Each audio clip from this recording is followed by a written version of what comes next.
So tonight I want to talk about the one big, beautiful bill, and it will be the biggest bill ever passed in our country's history. So what's in this big, beautiful bill? Well, for one thing, big cuts to health care for millions of Americans. It goes right after Medicaid. It would slash Medicaid by hundreds of billions of dollars. What that means is over 10 million Americans will lose their health care if this big, beautiful bill becomes law. Now, I guess they say that beauty is in the eye of the beholder. That doesn't look very beautiful to me, that millions of Americans are going to lose their access to care. Now, you might say, well, I'm not on Medicaid. Why should I be concerned about it? Well, number one, you should be concerned for your neighbor who is on Medicaid. But even if you're not, that hospital down the street depends on Medicaid. And if that hospital can't get Medicaid funding, it just may close its doors. It may close completely, or it may close its labor and delivery. A lot of hospitals are shutting down their labor and delivery, or they might shut down their emergency rooms. So that Medicaid funding is essential to healthcare overall, for all of us. So that's the biggest thing to know about this bill. But it also cuts what are called SNAP benefits, food benefits.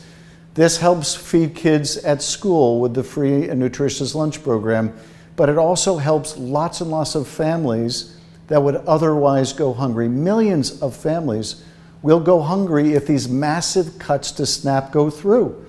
And that's going to mean millions of kids in America don't get a next meal. They're going to be hungry because of this bill. But the third thing you should know about this bill is what's it all for?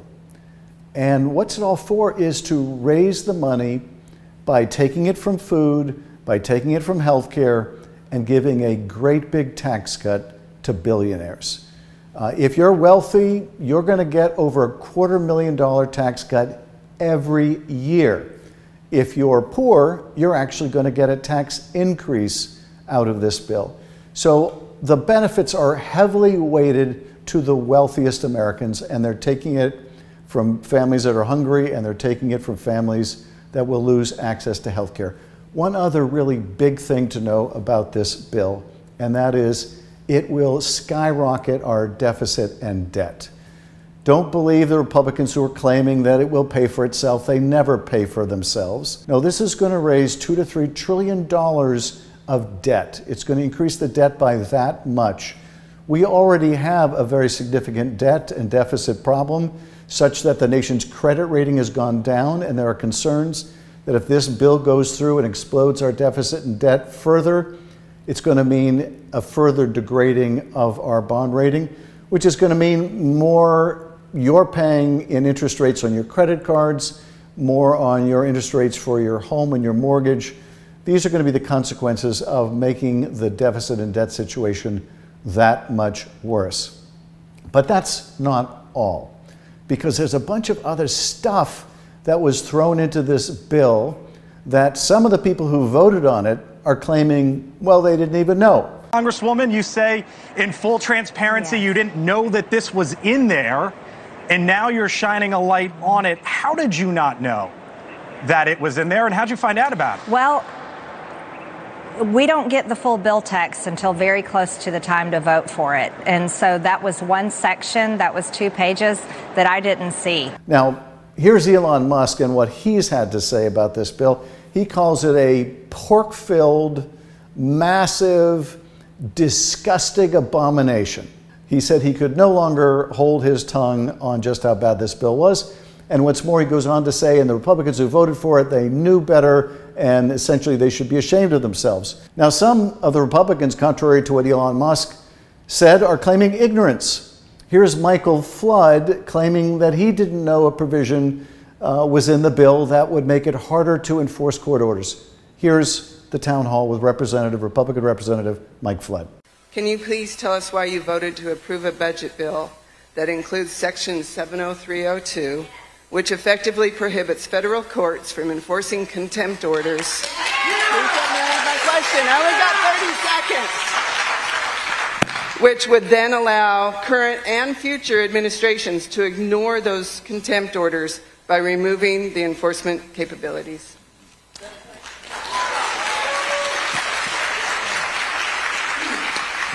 I do not agree with that section that was added to that bill. This provision was unknown to me when I voted for the bill. Okay, next question.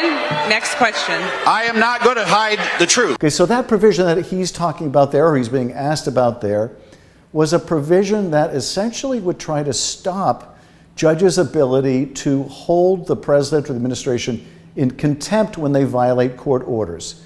Because what it would require is that someone suing to prevent the government from doing harm has to pay a big bond in case their temporary restraining order or permanent injunction is later reversed.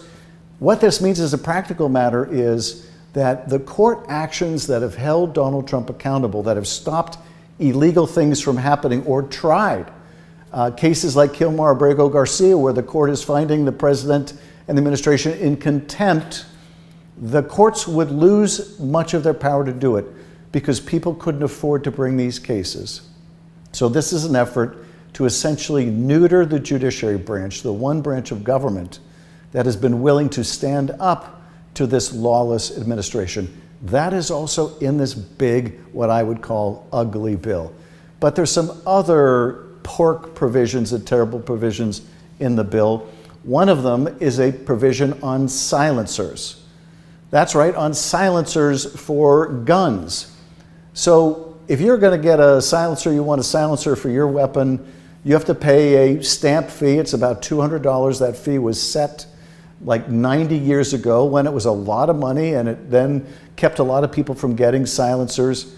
Now it's a pretty small fee to pay, but what's more, it prevents you from having to register to get a silencer. It's going to just proliferate the number of silencers. Now, what's the problem with this?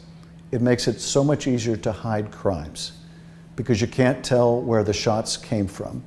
It's going to make it more lethal when mass shooters use these to hide where they are. It's going to take first responders longer to be able to identify the source of the gunfire. It's going to mean more people losing their lives. So this is that big, ugly bill. Tax cuts for really rich people, so if you're super wealthy, you're going to do just fine here. It includes massive cuts to healthcare, might result in that clinic down the street closing or that hospital closing, your friend, your neighbor losing their health care, maybe you lose your health care. Less food for hungry people, less sales of food by farmers to schools for school lunches, and it's going to explode our deficit and debt, make it harder to enforce court orders.